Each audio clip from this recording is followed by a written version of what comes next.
Corintios, donde nosotros tenemos el tema ministros del nuevo pacto.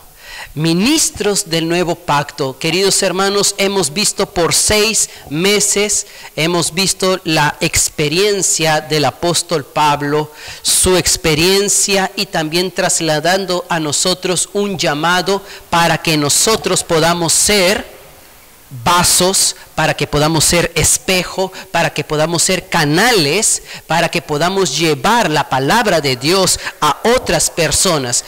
Y nosotros estamos cerrando este mensaje con el mensaje número 24, cuyo tema es anhelar ser revestidos de nuestra habitación celestial. Entonces, ¿qué tal si abrimos nuestras Biblias en el libro de 2 de Corintios, capítulo 5, versículo 1?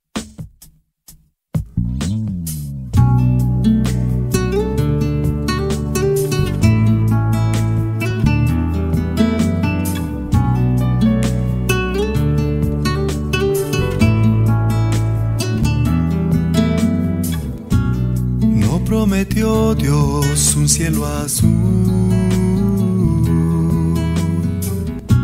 ni un mar de rosas, brisa del sur. Tenemos de Dios un edificio, una casa no hecha de manos, eterna en los cielos, y por esto también gemimos, deseando ser revestidos de aquella nuestra habitación celestial. Señor, nosotros en esta mañana te agradecemos y queremos que usted sea hablando para nosotros. Usted nos ha hecho ministros de un nuevo pacto, usted nos ha llamado, usted nos ha dado su espíritu, ha hecho de nosotros una nueva creación. Nosotros ahora, Señor, queremos también tener un anhelo, así como el apóstol Pablo lo tuvo, el ser revestido de aquella habitación celestial. No queremos poner nuestra confianza en la carne, ni en las cosas temporales de esta vida. Queremos, Señor, poner la mira en las cosas que no se ven, que son eternas. Tenemos de parte tuya, Señor, un edificio. Gracias, Señor, por el edificio que tienes para nosotros.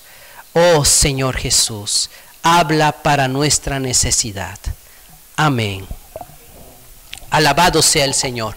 Entonces nosotros en este mensaje, estamos viendo los últimos capítulos del libro de 2 de Corintios. Y en el capítulo 10, 11, 12 y 13, en estos últimos 4 capítulos, vemos cómo el apóstol Pablo se describe de una manera en la que nosotros podríamos decir, wow, si una persona es un apóstol, se supone que es una persona que tiene fortaleza, tiene habilidades, ha sido comisionada por Dios y podríamos decir, tiene poderes.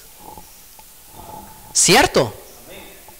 Porque el Señor Jesús dejó registrado en el libro de Marcos que todos aquellos que creen en el Señor y todos aquellos que hacen la obra del Señor, las señales les seguirían, ¿no es cierto?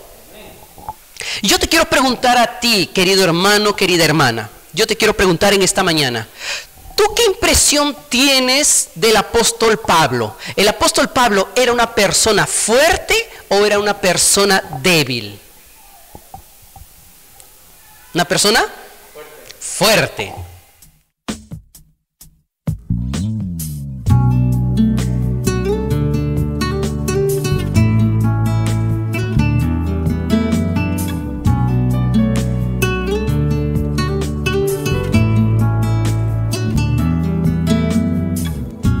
No prometió Dios un cielo azul, mar de rosas, brisa del sur, oh sol sin lluvia, risa en dolor.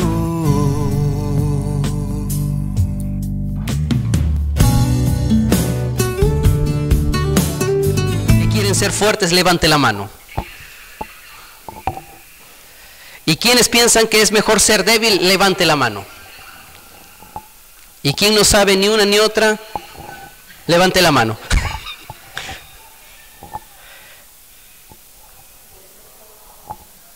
Ser fuerte es lo que vemos en series, programas. Usted ha escuchado de los superhéroes, ¿verdad? La Mujer Maravilla, Superman, el Hombre Araña.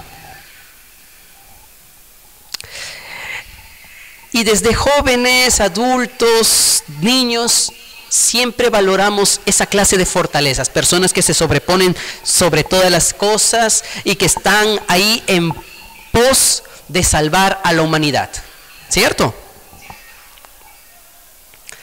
Pero nadie apuntaría a mirar a una persona quizás diminuta, una persona que no tiene fuerza, no tiene supermúsculos, que no va a un gimnasio y quizás tampoco no tiene ningún poder. ¿Usted quisiera seguir el ejemplo de una persona así? No, ¿verdad? Entonces nosotros siempre queremos fortaleza. Vemos y creemos que eso es lo mejor. Eso es ser fuerte. Pero sabe, en estos meses que nosotros hemos pasado, ¿cuántas personas que están saludablemente bien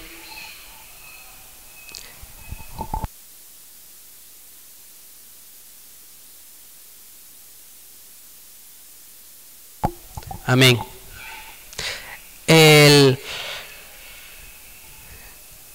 Cuando llegó esta crisis, no se respetó edad, no se respetó fortaleza física, si va a un gimnasio o no. Toda clase de personas, hasta las más sanas,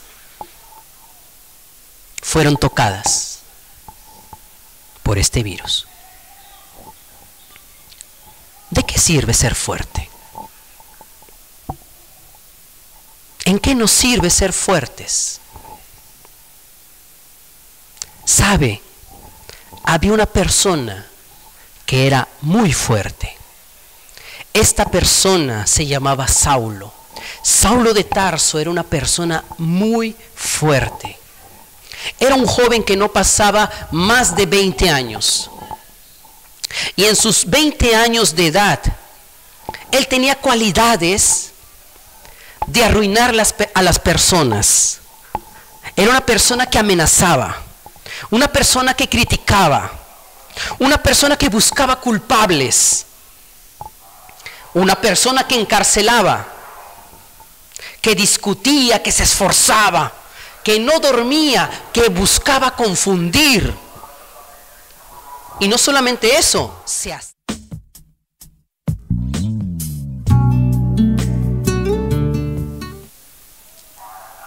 esa es una persona fuerte. ¿Qué tal si rápidamente vamos al libro de Hechos, capítulo 7? Hechos, capítulo 7, versículos 58 y 59. 57 y 58. ¿No?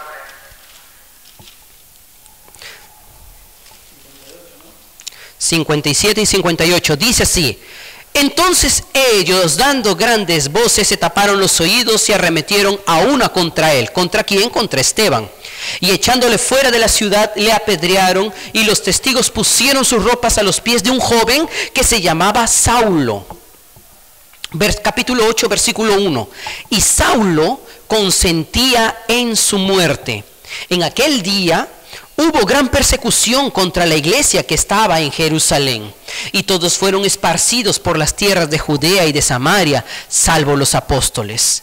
Versículo 3. Y Saulo asolaba la iglesia, y entrando casa por casa, arrastraba a hombres y a mujeres y los entregaba en la cárcel.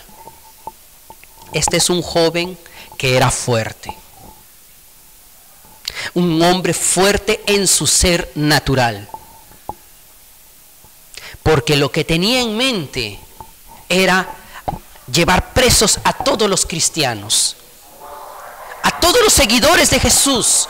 Él quería llevarlos presos y acabar con ellos. Eso es lo que tenía en su corazón y se proponía y buscaba y hacía esto. Más adelante, capítulo 9, versículo 1, dice así: Saulo, respirando aún amenazas y muerte contra los discípulos del Señor, vino al sumo sacerdote y le pidió cartas para las sinagogas de Damasco, a fin de que si hallase algunos hombres o mujeres de este camino, los trajese presos a Jerusalén.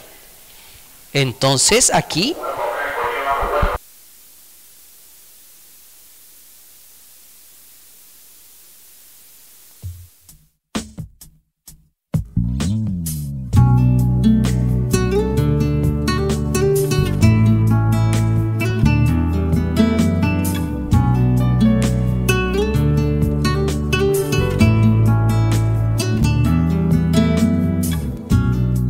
prometió Dios un cielo azul, ni un mar de rosas, brisa del sur.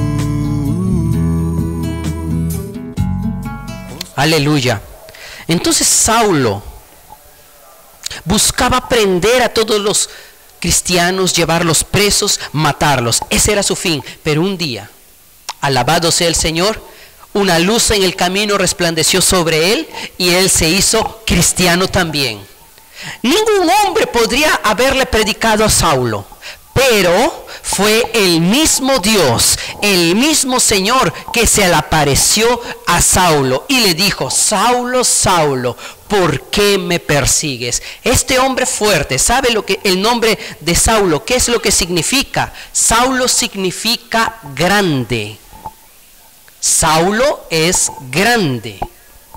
Entonces, esta persona, este joven que era grande, cayó al suelo. ¿Cuántos grandes hombres, queridos hermanos y hermanas, han caído, han partido de esta tierra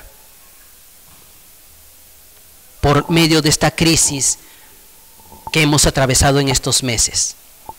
¿Cuántos hombres grandes, famosos?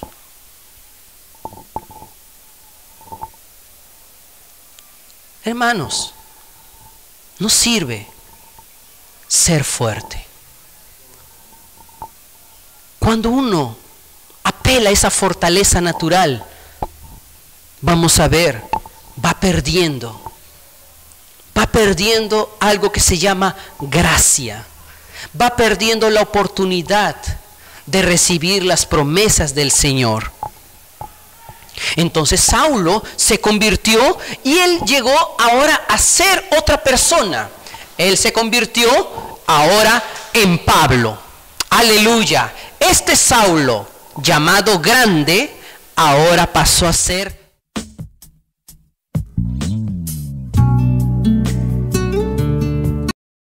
grande. Y Pablo significa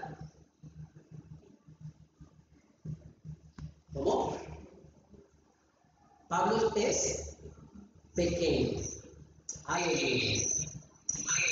Entonces Pablo,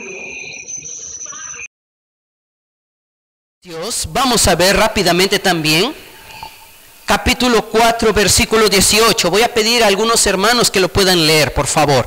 Vamos a comenzar con los hermanos que están aquí. Segunda de Corintios capítulo 4, versículo 18. ¿Qué dice? A ver, una hermana que está del lado del otro lado de la pantalla que pueda leer. Segunda de Corintios capítulo 5, versículo 2.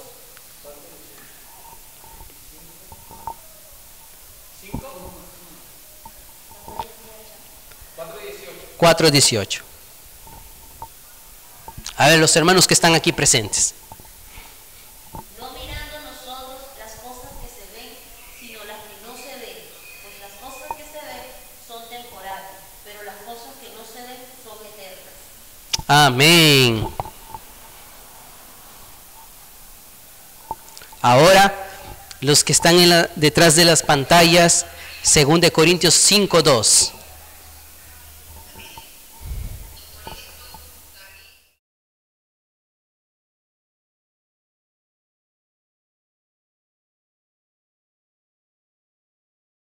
El que está en la plataforma, 1 Corintios capítulo 4, versículo 8 al 11.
Un voluntario o voluntaria que pueda leer 1 Corintios capítulo 2, versículos 2 y 3.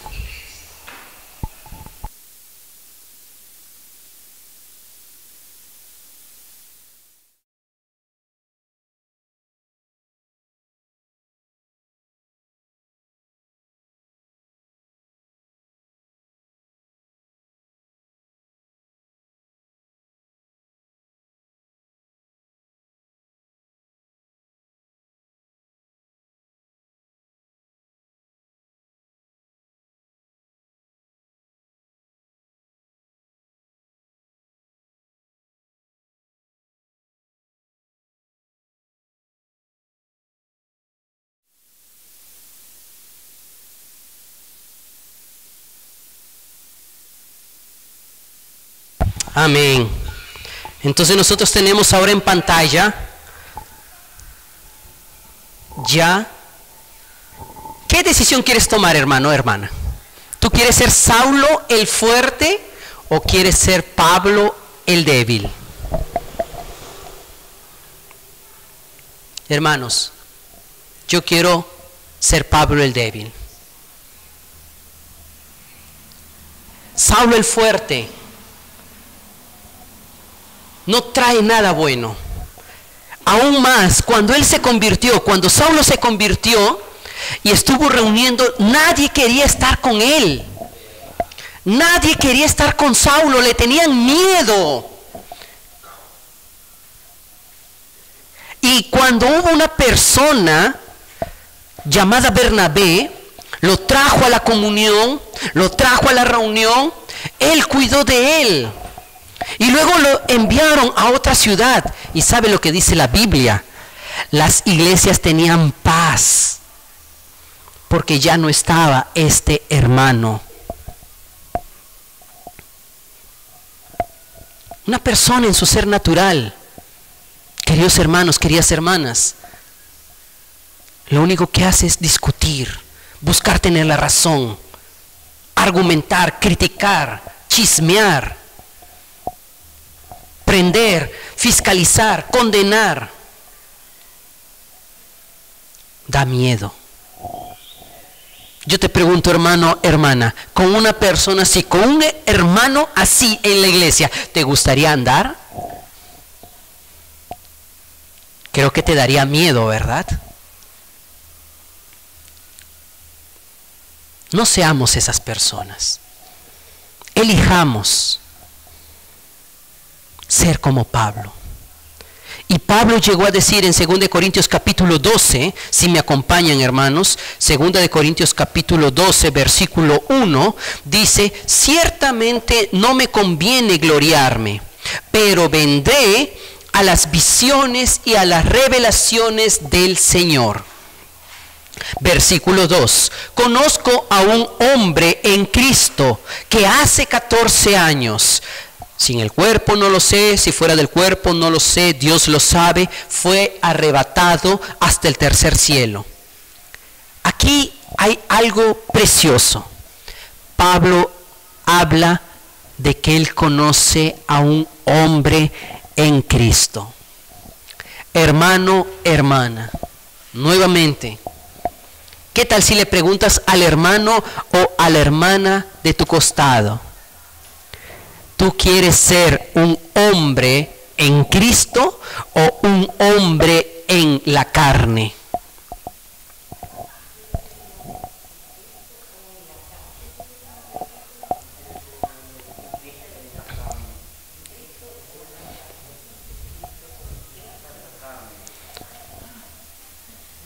A veces hemos escuchado, no sé si a usted le ha pasado, hermano, hermana. Ay, conozco a este hermanito solo me da problemas, es así, mira, tiene tiempo en la iglesia y no cambia.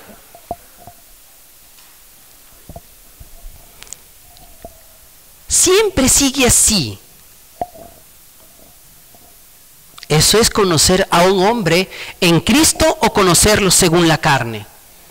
Segunda de Corintios capítulo 5 nos dice que si a alguien conocemos en la carne, ya no le conocemos así. De modo que si alguno está en Cristo, es una nueva criatura. Más, hermanos, para progresar en nuestra vida espiritual, nosotros necesitamos ser hombres en Cristo. ¿Qué tal si usted declara, yo quiero ser un hombre en Cristo? Una vez más, declárelo. Una vez más. Ahora dígalo con confianza. Ahora dígale al hermano a su costado, yo quiero ser un hombre en Cristo. Pablo conocía a un hombre en Cristo. Ese hombre en Cristo era él. Él no miraba a sí mismo según la carne. Él se miraba en Cristo. Hermanos y hermanas, nosotros estamos llenos de debilidades. Debilidades no significan pecados. A veces queremos llamarle al pecado debilidad. Ay, no, hermano, es que es mi debilidad. No, hermanos. A veces queremos suavizar las cosas. Si nosotros queremos ser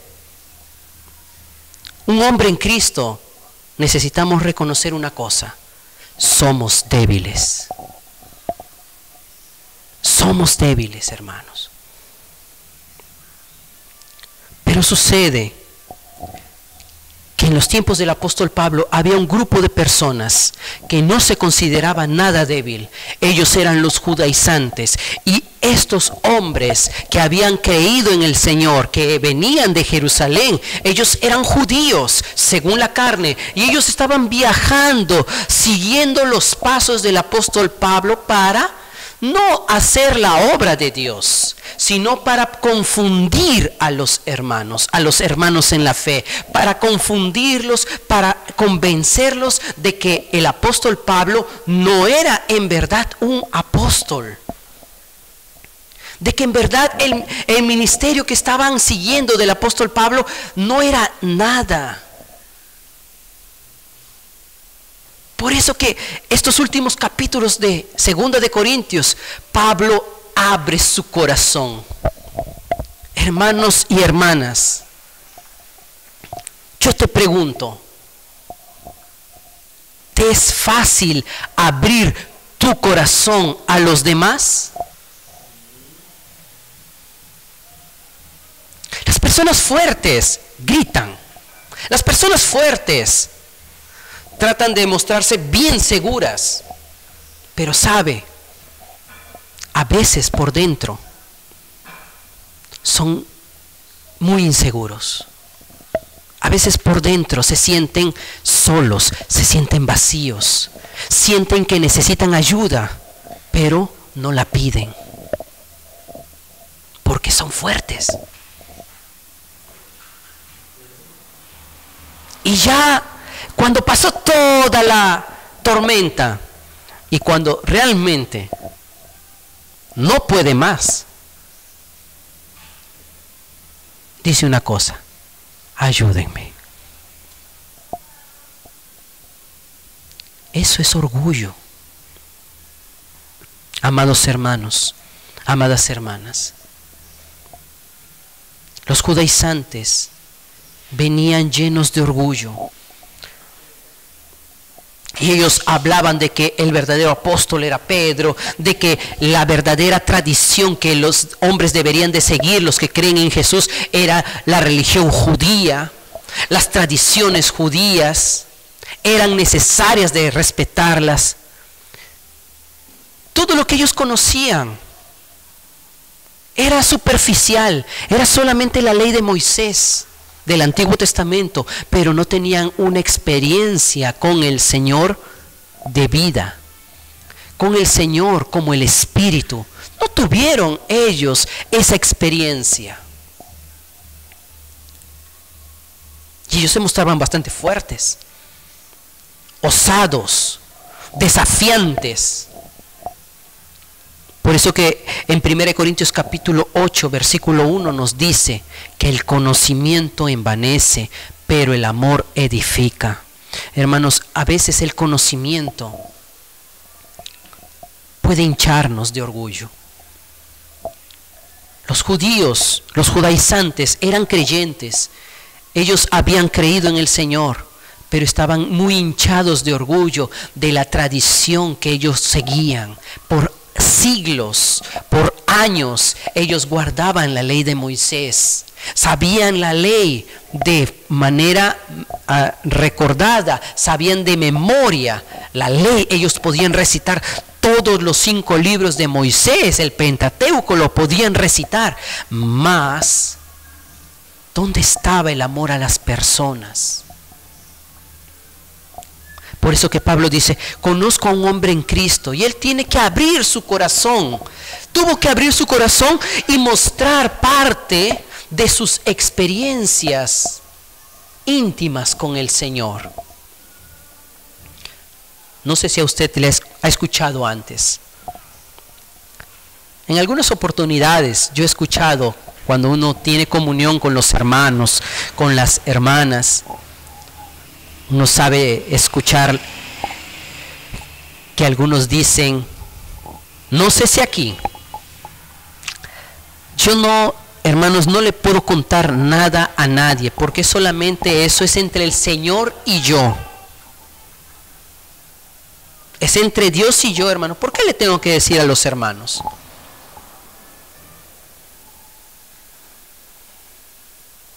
¿Para que chismeen? No, hermano, yo no voy a estar hablando mi vida para los hermanos, porque si no chismean. ¿Ha escuchado alguna vez así eso? Pablo no temió que lo critiquen más por abrir su corazón.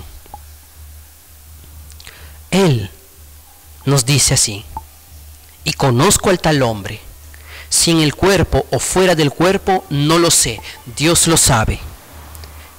Y lo primero que él nos dice, que este hombre en Cristo fue arrebatado hasta el tercer cielo. Aleluya. Qué precioso. Este hombre que lo malinterpretaban, que lo desanimaban, que trataban por todos lados de hacerlo sentir mal, era alguien que en su interior había ido al tercer cielo. Si en el cuerpo o fuera del cuerpo, él no lo sabía, no sabía precisar con exactitud. Dios lo sabe. Pero hermanos, este hombre no solamente fue al tercer cielo, él también fue al paraíso. Y hermanos y hermanas, para que nosotros podamos conocer a un hombre que está en Cristo, un hombre en Cristo necesita cumplir 3 requisitos. ¿Sabe cuál es? Primero, tener una visión celestial. Es decir, el ir al tercer cielo, él recibió una visión, recibió de parte de Dios una comisión, algo que él antes no veía, porque él seguía el judaísmo, él no veía eso, pero cuando se convirtió, cuando volvió su corazón al Señor, el velo quitado fue, y él pudo ver la visión celestial. Entonces, esa experiencia fue para que Pablo tuviera una visión. ¿Qué es lo que nos hace perseverar en la vida de la iglesia, hermanos y hermanas? Es una visión.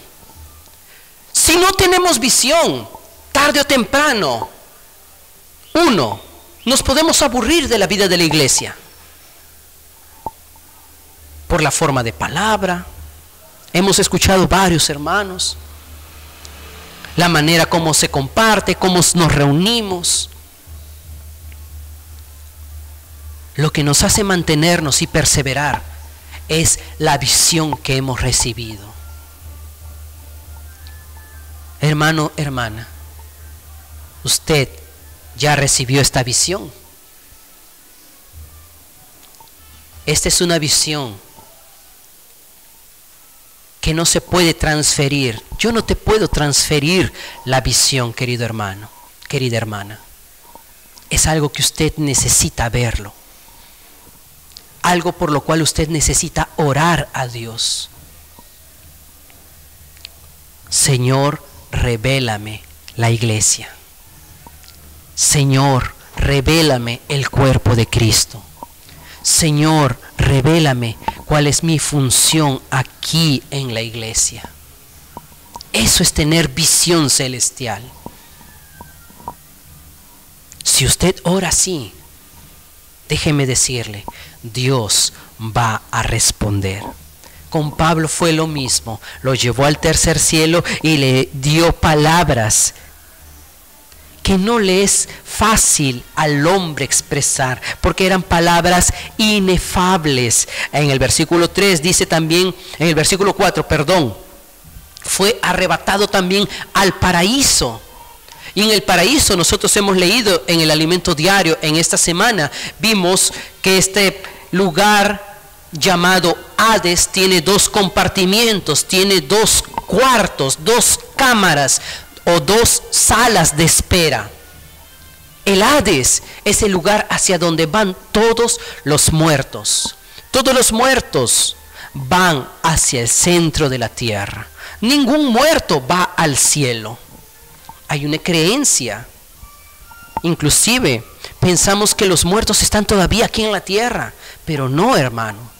Los muertos, las personas que partieron este año, años anteriores, todos ellos están en el lugar llamado Hades.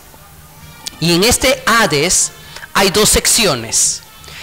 Una sección donde van todos aquellos que no creyeron en el Señor. Estas personas van al lugar llamado tormentos. Y hay otra cámara, hay otro cuarto, una sala de espera llamado seno de Abraham o paraíso. ¿Dónde van todos aquellos que recibieron al Señor? Los que creen en Jesús, los que recibieron la salvación del Señor, los que confesaron con su boca. Entonces, Pablo fue arrebatado también al paraíso. Y en el paraíso él pudo ver otra cosa, el fin de todo ser humano. En Lucas muestra la historia del rico y Lázaro. El rico, cuando estaba en tormentos y alzó sus ojos, ¿qué es lo que quería? Lo que él quería era que Lázaro fuese a dar aviso a sus parientes, para que no corran el mismo peligro que ella estaba sufriendo estando en tormentos. Él no quería eso para su familia. Por eso rogaba a Abraham: Abraham, por favor, permite que Lázaro vaya y hable a toda mi familia para que no venga a este lugar. ¿Sabe el Señor cómo era el vivir de esa familia? Pero Abraham respondió: Nadie puede subir de aquí a allá, nadie puede ir de allá a acá, ni de acá hacia allá. O envía un ángel. Hermanos, este es el momento para dar a conocer al Señor a los que están vivos. Entonces Pablo también tenía una revelación, y esa revelación era el destino de la humanidad. Él pudo ver en el paraíso cómo disfrutan o cómo es el vivir de aquellos que creyeron en el Señor, y también pudo haber visto cómo era el fin de aquellos que no conocen al Señor. Un hombre en Cristo tiene esa visión y por eso se prepara para predicar el Evangelio, para anunciar las buenas noticias. Hermanos y hermanas, este era Pablo, un hombre en Cristo que tenía revelación celestial, una visión celestial, pero por otro lado también tenía una comisión en su interior. No quería que nadie perezca en el tormento. Y aparte de ello, mientras estaba en la tierra, él también tenía un modo de conducirse, tenía una experiencia. Vamos más adelante. Entonces, versículo 5 dice: de tal hombre me gloriaré. 2 Corintios capítulo 12, versículo 5. De tal hombre me gloriaré, pero de mí mismo en nada me gloriaré, sino en mis debilidades. Sin embargo, si quisiera gloriarme, no sería insensato, porque diría la verdad. Pero lo dejo, para que nadie piense de mí más de lo que en mí ve u oye de mí. Versículo 7, por favor, ¿qué tal si me acompañan los hermanos que están aquí? Y para que la grandeza de la revelación no me exalte desmedidamente, me fue dado un aguijón en mi carne, un mensajero de Satanás, que me abofetee para que no me enaltezca soberanamente. Amén. Cierto. Para que la grandeza de las revelaciones no me exaltase, me fue dado por Dios un aguijón. Imagínese usted, hermano, imagínese usted, hermana, recibe esa visión celestial, es arrebatado o arrebatada al tercer cielo, es arrebatado al paraíso, y tiene una visión de todas las cosas. ¿Cómo sería ahora usted aquí en la tierra? Superpoderoso, ¿verdad? Dios sabe, hermanos. Dios sabe cómo es el corazón de cada ser humano. Quizás usted, hermano, hermana, está pasando por ciertas circunstancias, y esas circunstancias son difíciles de pasar, pero Dios ha permitido que usted tenga ese aguijón.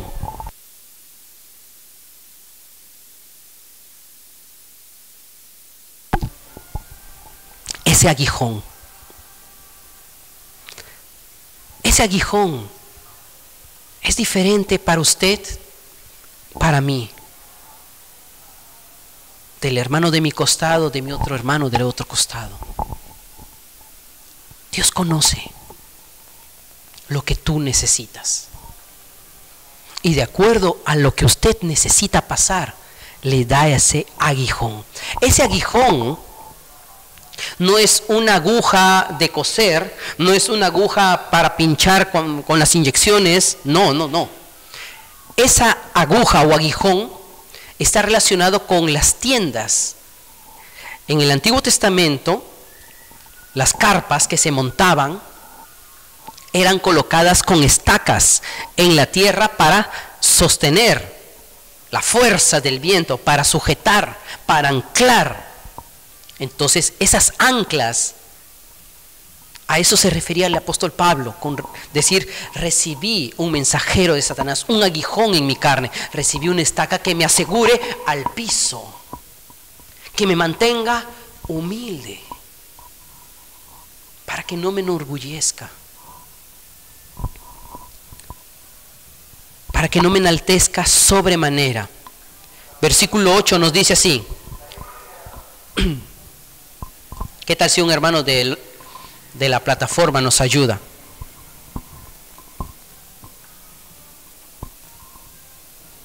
Capítulo 12, versículo 8.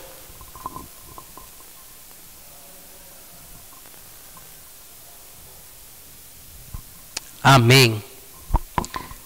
Quiero preguntarte, hermano. Amén.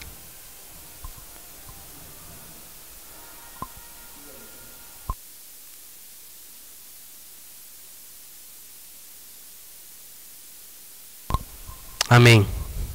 Respecto a lo cual 3 veces he rogado al Señor que lo quite de mí. Cuando pasamos o recibimos de parte de Dios estos mensajeros, mire, son mensajeros, trae un mensaje. ¿Un mensajero qué trae? Un mensaje, ¿cierto? Es como un cartero que trae carta, ¿cierto? Un lechero trae leche, ¿cierto? Un mensajero trae un mensaje.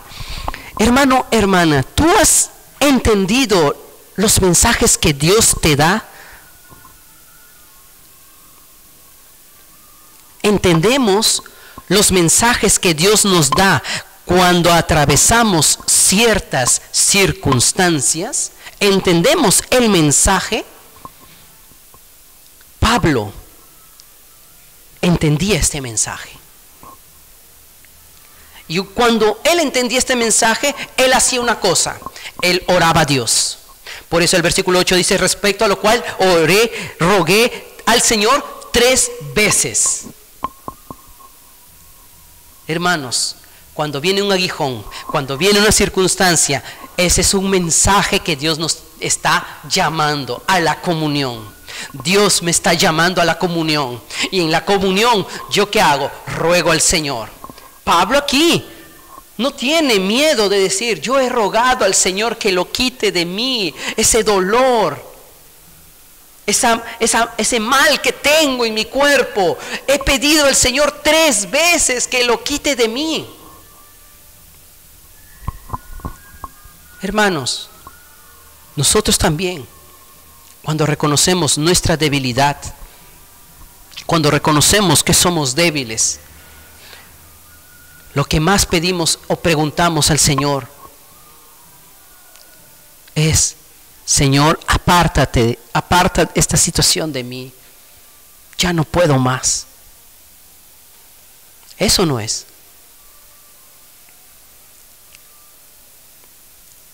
Y el Señor, cuando nosotros oramos, cuando usted ora, ¿usted qué cree? ¿Dios responde o no responde? Dios responde, ¿cierto? ¿Quién cree que Dios responde? Dígame. ¿Dios responde oraciones o no responde? Dios responde oraciones. Dígale al hermano a su costado: Dios responde oraciones.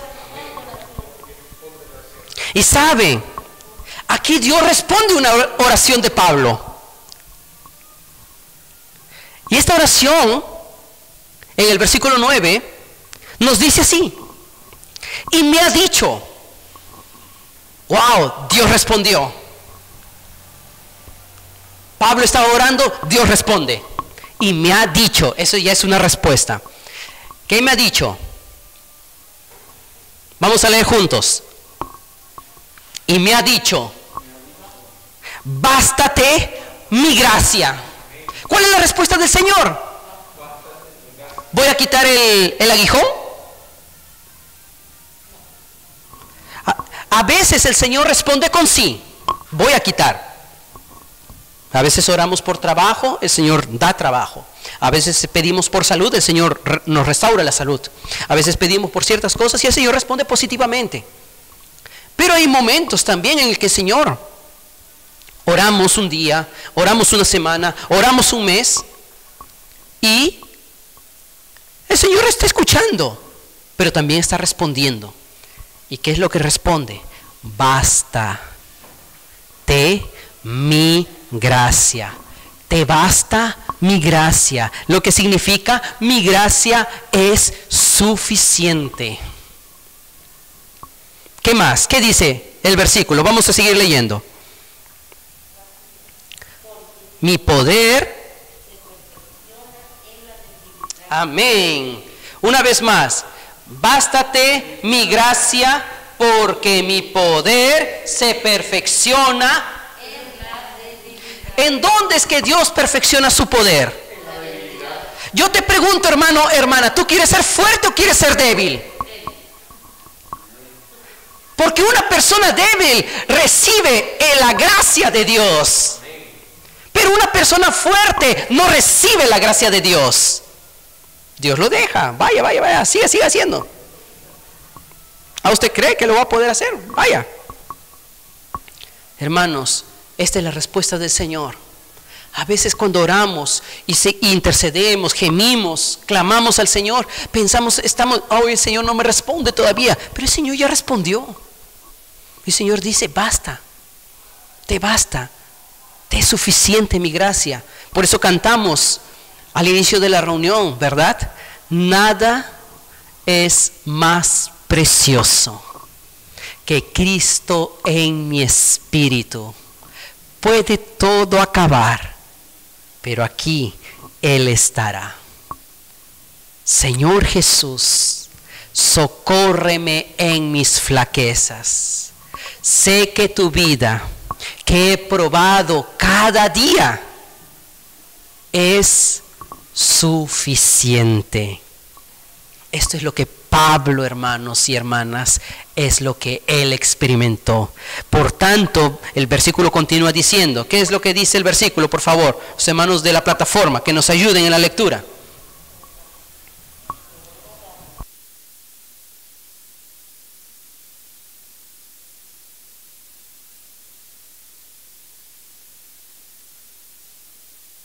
Amén. El versículo 9, sí. Por causa del tiempo vamos a avanzar.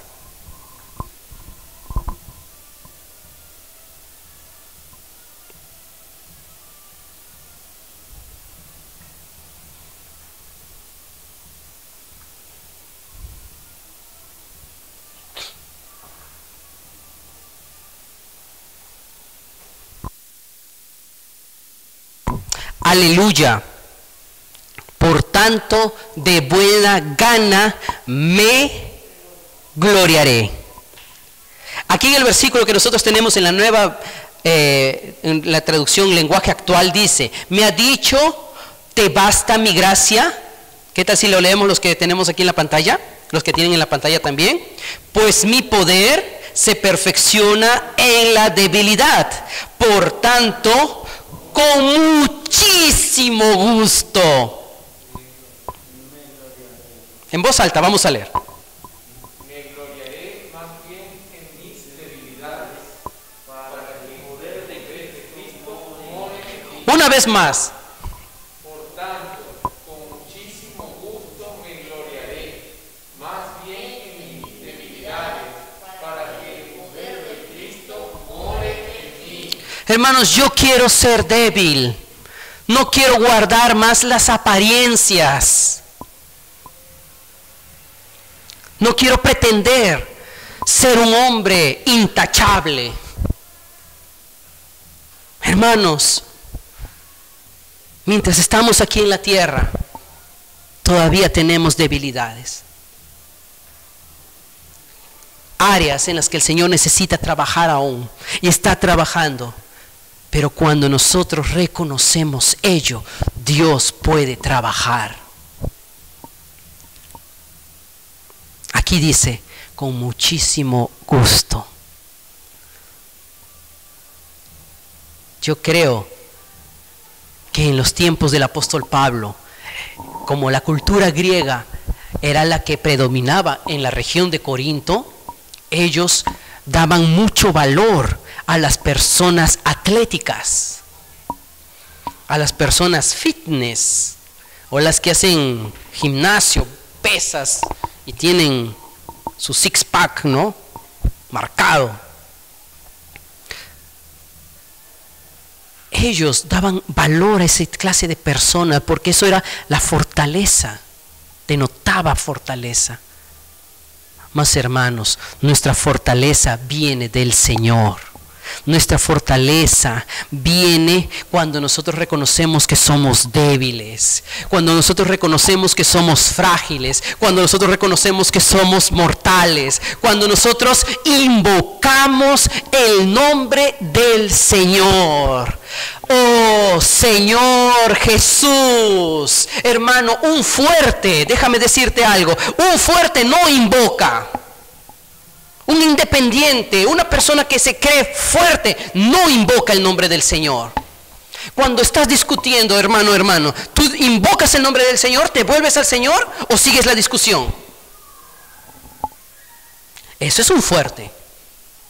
Cuando tienes problemas y alguien te dice vamos a orar y no quieres orar, eso es ser fuerte. Cuando pasas por problemas, invocas el nombre del Señor, te vuelves al Señor. Oh Señor Jesús.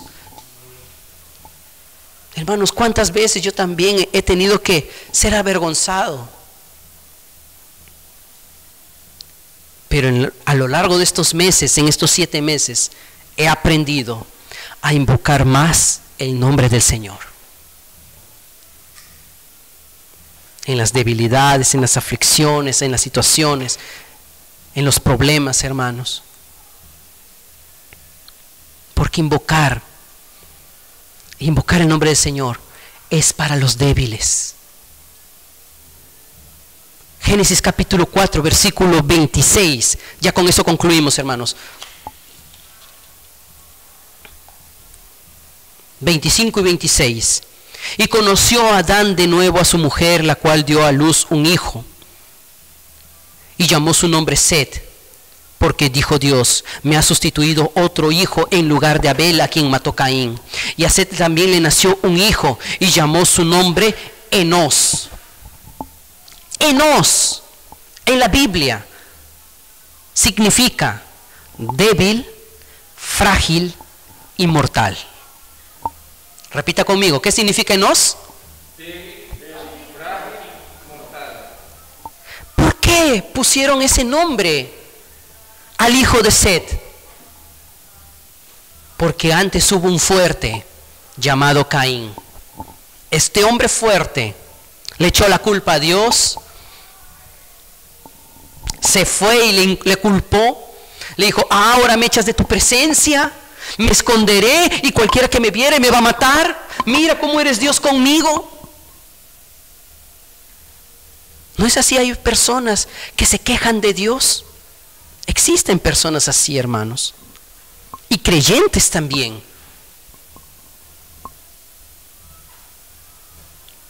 Y aún con todo, Dios puso una señal para que cualquiera que matara a Caín sufra 7 veces más.